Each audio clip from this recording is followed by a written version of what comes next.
विदेश मंत्री एस जयशंकर द्विपक्षीय वार्ता के लिए पहुंचे यूएई। अबू धाबी में हिंदू मंदिर का किया दौरा। विदेश मंत्री एस जयशंकर संयुक्त अरब अमीरात यूएई के अपने समकक्ष अब्दुल्ला बिन जायद अल नाहयान के साथ वार्ता के लिए रविवार को अरब देश की यात्रा पर पहुंचे हैं। बैठक में दोनों नेताओं की द्विपक्षीय संबंधों, व्यापक रणनीतिक साझेदारी के अलावा गाजा में समग्र स्थिति पर विचार विमर्श करने की उम्मीद है। नाहयान के साथ बैठक से पहले जयशंकर ने प्रतिष्ठित बीएपीएस हिंदू मंदिर का दौरा किया। बीएपीएस मंदिर का इस साल 14 फरवरी को प्रधानमंत्री नरेंद्र मोदी ने उद्घाटन किया था। मंदिर की यात्रा के बाद जयशंकर ने एक्स पर पोस्ट कर कहा कि अबू धाबी में बीएपीएस हिंदू मंदिर का दौरा करके धन्य हो गया। भारत यूएई मित्रता का ये स्पष्ट प्रतीक दुनिया को सकारात्मक संदेश देता है और दोनों देशों के बीच वास्तविक सांस्कृतिक सेतु है।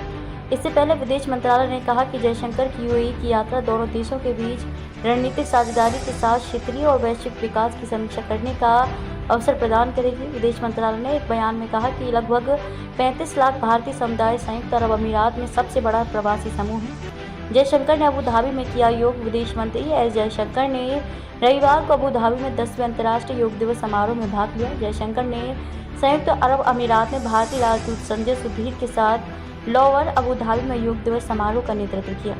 एक्स पर एक पोस्ट में जयशंकर ने कहा कि संयुक्त अरब अमीरात में अंतर्राष्ट्रीय योग दिवस मनाते हुए अंतर्राष्ट्रीय योग उत्साही @LOUVRE अबू धाबी के साथ शामिल हुआ। योग करने से पहले अपनी टिप्पणी में जयशंकर ने कहा कि योग एक भारतीय परंपरा है, लेकिन अब ये वास्तव में एक सार्वभौमिक अभ्यास बन गया है।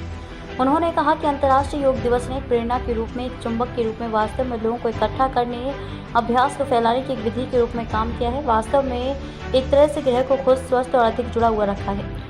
तनिष्क बम विस्फोट इतिहास में आतंकवाद के सबसे बुरे कृत्यों में शुमार। इससे पहले विदेश मंत्री एस जयशंकर ने रविवार को कहा कि 1985 में तनिष्क विमान पर हुआ हमला इतिहास में आतंकवाद के सबसे बुरे कृत्यों में से एक है। बम विस्फोट की घटना के 39 साल पूरे होने पर उनकी ये टिप्पणी कनाडा की धरती से खालिस्तान समर्थकों की बढ़ती गतिविधियों के कारण भारत और कनाडा के बीच संबंधों में तनाव के बीच आई है। जयशंकर ने इंटरनेट मीडिया मंच एक्स पर कहा कि इतिहास में आतंकवाद के सबसे बुरे कृत्यों में से एक के 39 साल पूरे हो गए हैं। ये घटना इस बात की याद दिलाती है कि आतंकवाद को कभी बर्दाश्त नहीं किया जाना चाहिए।